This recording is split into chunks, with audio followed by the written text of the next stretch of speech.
What's going on, guys? This is Gainz Gaming. Today we are going to be talking about War and Order. So I'll give you guys a quick tour around my city real quick just to kind of show you the mechanics of the game, what to expect when you get started, and what you should be prioritizing when you start.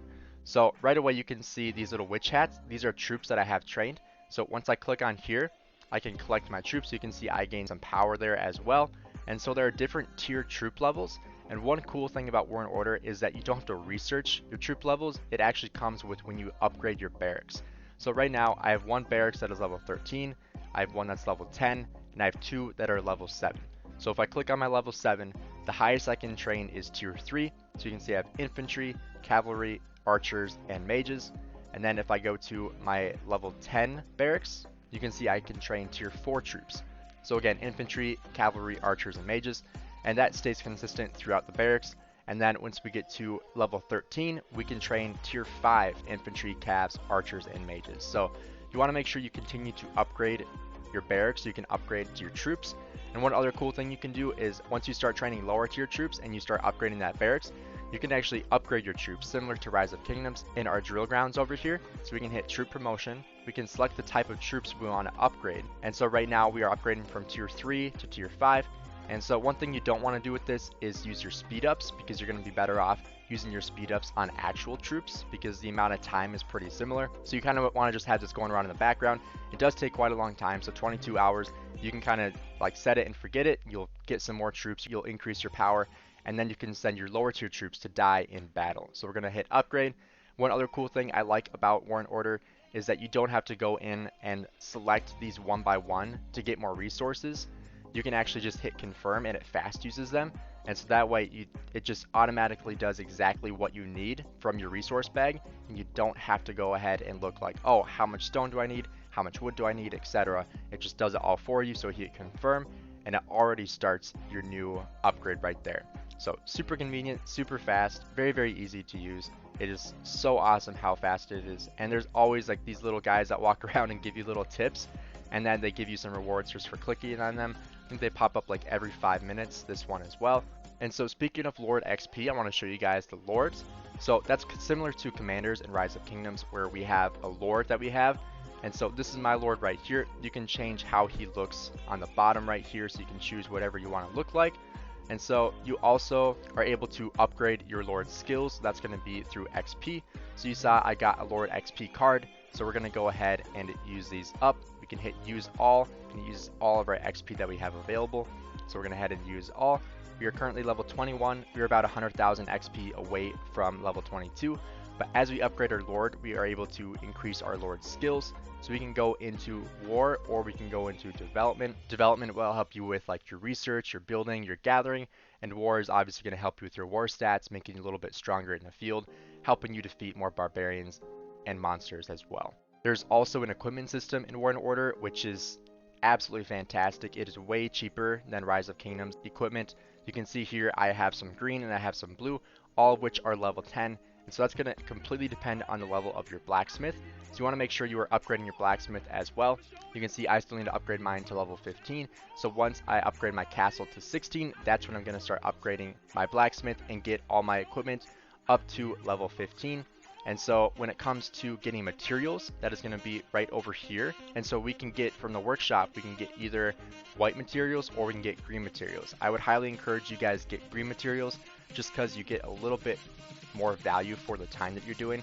Otherwise, you're going to have to combine the white materials into green materials. So I just start doing green materials right away. You can also upgrade to the monthly card to speed up your blacksmith by 25% as well on the top here. One other thing that I really like about War and Order is that there are always events going on, and then we have a power event going on right now as well, similar to like the Mightiest Governor. So you can see here I have gained 135,000 points. I haven't started pushing power just yet. We do have some people in our top alliance in the realm that are pushing tons of power. We have a couple whales at 21 million points and 11 million points. They are absolute freaks with power. It is pretty awesome that they are in our realm. We also have different events just for checking into the game. You get tons of rewards. These are coins right here that you can use to conjure different items, which I'll show you right now. That is actually one of the coolest things I like in War and Order. So you can conjure right up here in your altar. So we have different set of artifacts. So if we check right here, right now I have 2 sets of artifacts. I have the Ganjang and I also have the Daupener. I don't know if I'm pronouncing those right, but that's what I have right now. And then the way you get more of these is through opening those coins that I just showed you. So you can see I do have some of these pretty close to getting opened up. And so the way you do that is if you go right into the altar here, you hit conjure, and then you can use your mystic conjures or you can use your normal conjures. You get 3 free normal conjures every single day, and then you can rack up these coins as well. You can see in the top over here, we have 65 normal and we have 95 mystic. And so you can buy these in the shop. You can get them from different events. You saw in that one event, you were getting 30 of these gold ones right away. And so if I click conjure right here, we can use 90 of our gold coins. It's actually cheaper if you save these up. So instead of spending 10 to conjure 1 time, you can spend 90 to conjure 10 times. So you're saving 10 coins for every 10 conjures that you're doing. And then we also have different tier rewards as well. So if we look in the Mystic Conjures, once we get up to 60 here, this is what we're going to get. We're going to get 1 artifact fragment chest. It's going to be a legendary. We're also going to get some sacred soul stones. You can buy stuff with those. We're going to get 25 more coins, and then we're also going to get 6 artifact XP stones, and that's what you can use to upgrade your artifacts, like the sword that I have. So we'll go ahead and we'll open 10 of these. It's similar to gold keys in Rise of Kingdoms. So we're going to open this up. We'll see what we get here. We got some legendary fragments already. We got some epics as well. That's a pretty awesome spin right there. And so we're going to confirm that. We're going to go into here. We're going to claim our reward. So we did get the Sacred Soul Stones, the Fragment Chest, Gold Coins, and Artifact XP Stones. So that's awesome that we got those. We'll go ahead and train some of our troops. I'll show you guys, since I am low on resources, it's going to make me get more resources. So I'll show you guys what that looks like and how fast that is. So we're going to recruit. We're going to go to, say, Cavalry. We're going to hit Recruit. Hit Confirm to fast use our resources. And there we go. Automatically starts training. Same thing right here if we want some archers. Same thing, confirm, fast use, and then we'll go ahead and go over to our top tier right here, tier 5.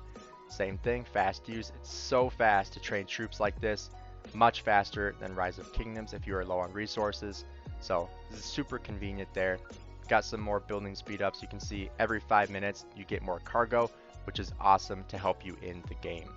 Then I also want to show you guys what it looks like when you fight other players and fight other monsters.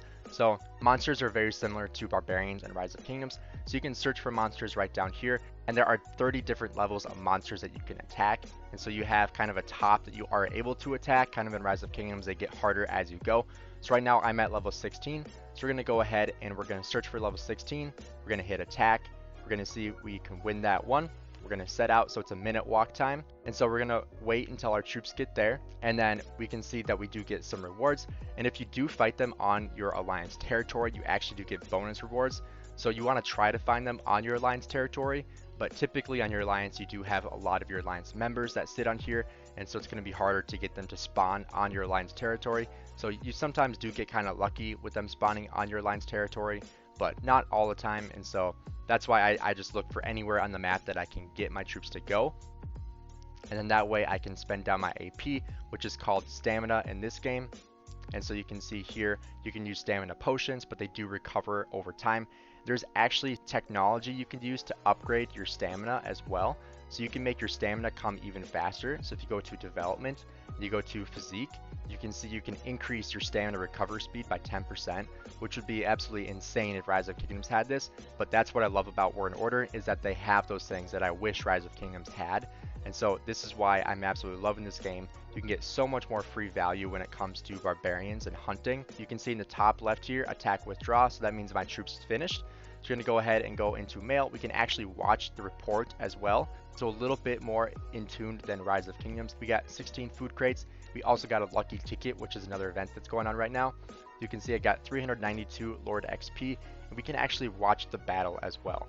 So this is actually a video of our attack. Super cool to watch what our troops are doing live as they're doing it. So you can see our mages attacking, you can see our archers, our infantry, and our cavalry. You can even speed up the video as well to make it go even faster if you want to see what the end looked like.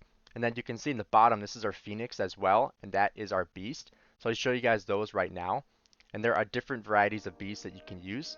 So right now I'm using the Phoenix. This comes with different types of skills as well. So you can see Fire Elf, summon the Fire Elf to attack the current target every 8 seconds, damages 130% of normal attack damage. You also have this one right here, the Nirvana Strike. Launches a strike with the power of Rebirth on all enemies in the back row every 13 seconds, 380% of normal attack damage. So you can see we do have different options for our beasts. So they start you off with the Panda, but you can always switch to a different beast if you want to. The Phoenix does cost money to get in the game, so that's one that I'm using right now. I think it's the best one because obviously you have to spend to get it, but I think it's totally worth it if you are wanting to be the strongest in the game because it is very, very strong. We also have like a Pegasus here, and then finally a dragon as well. So these are the different beasts that you can choose. Like I said, it automatically starts you with the Panda. All these have different active skills, so there are different types of skills that these have. They pop up when you click on them so you can kind of read what they do. That way you can choose what kind of beast you want to use for your account. Again, I'd love to be able to play with you guys in my Alliance family of warriors. Make sure you guys click on the link in my description of this video to download War and Order and apply to join my Alliance. Make sure you guys also join my Discord page. I'll drop that in the description of this video as well. That way we can connect on War and Order. You can let me know when you apply to the Alliance and I can make sure you get in here or into one of our farm alliances as well.